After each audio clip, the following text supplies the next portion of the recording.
Are vaccines linked to SIDS? It's a question that's concerned parents and fueled debates for years, but what does the science actually say? My name is Caitlin, and my son passed away from a type of unexpected infant death called ASSB. And since then, I became very passionate about educating other parents on the different types of SIDS and how to prevent them. So let's dive into the facts about what we do and don't know about SIDS and adverse effects from vaccines. We know vaccines play a vital role in protecting us from deadly diseases, yet people still worry about the possible adverse effects from vaccines, as they should. So is there a link between SIDS and vaccines, and what does the research say? That's what I'm here to talk about. From 2001 to 2003, the Immunization Safety Review Committee, backed by the Institute of Medicine, rigorously reviewed this topic. They examined all available evidence from all over the world at that time, including large-scale studies, biological mechanisms, public health data. Here's a handful of the studies and sources that I personally looked into. After examining all the information they have, they categorized their findings into 5 groups, ranging from having no evidence at all to definitive proof of a link. When it comes to studies on vaccines individually, there's actually not enough evidence to prove or disprove a link to SIDS. However, when researchers looked at multiple vaccines being administered at once,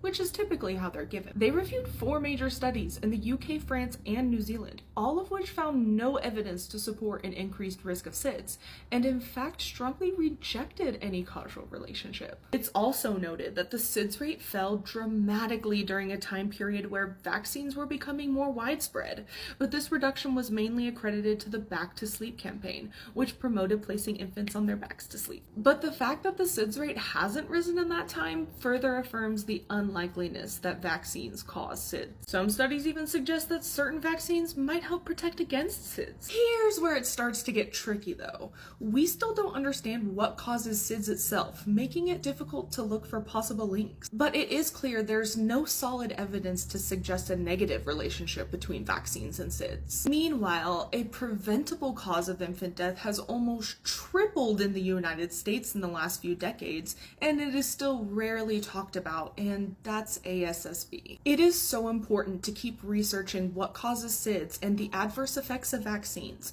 but we also need to focus on what we already know, like preventing ASSB with safer sleep practices, and pushing for better regulations and warnings on products that are made for sleeping infants. If you want to learn more about why the rate of ASSB is rising and what you can do to prevent it in the future, hit that follow button for more interesting and informative content.